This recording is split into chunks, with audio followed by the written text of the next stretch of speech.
We are here at Marvel Live, New York Comic Con 2016. I'm Agent M, and we are bringing you more Marvel's Iron Fist action. Scott Buck, Rosario Dawson, Tom Pelphry, David Wenham. We are here and having a blast. Oh my God. Yes!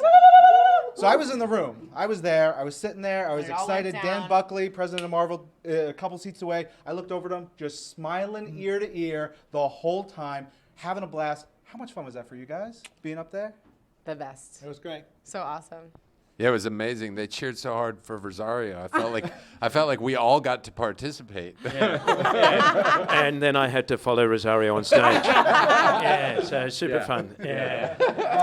It was awesome, and we got to see footage. Yeah. Which was incredible. Which I thought was amazing because you're all on the stage, getting out of your seats to see the footage. They should have just put our chairs where we could see the screens, because that's what we were there as much as everyone else to be able to see some of those behind the scenes, because we haven't seen. Yeah. And the next time we'll see the rest of it will be the 17th of March next year. Exactly. Yeah. That's how it works. That's fair.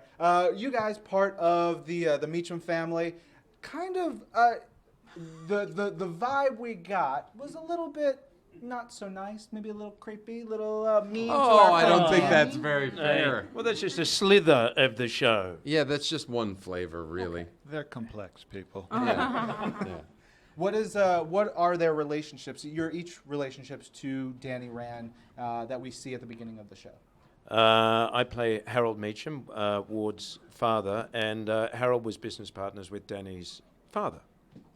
Right, and so Danny and I were kind of childhood friends, grew up together, but we hadn't seen each other in over a decade. So I think our relationship remains to be, discovered, or we discover it when he comes back. Yes, but Rand Enterprises still seems to be in very good hands. Very good hands, if I do say so myself.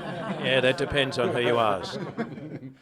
Rosario, this is another appearance for Claire Temple in one of our shows. Yeah. How exciting is that to just come back and find new ways to get involved in the Marvel Universe? To stitch everyone together.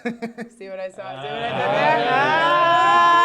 I did there? It's really fun because I definitely feel like I get that as a fan myself. I get to have that experience on all the different shows, and it is like reading different comics. You know, when you get into these different worlds and characters and why people follow them and why there's so many of them. Sure. It's because you get an affinity for your favorites, and to be able to follow it and see how the same crew and all of these incredible performers have come together to just bring life to yet another texture and aspect to the same world. To think of all of like Luke Cage, Jessica Jones, Daredevil, Iron Fist, all coming together in the same city, but it's from such different perspectives and energies, and it's really cool to be a part of that and to have my character have an arc over all of those different worlds and shows. It's been really interesting navigating that and keeping Claire, but also being true to really going into full throttle into all of those different experiences. It's cool. Yeah, and in the panel, you made a little reference to your sensei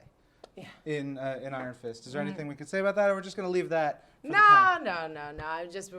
We're playing. We definitely had that at the end of Luke Cage, where you see me taking that little flyer, and I'm going to start taking lessons from.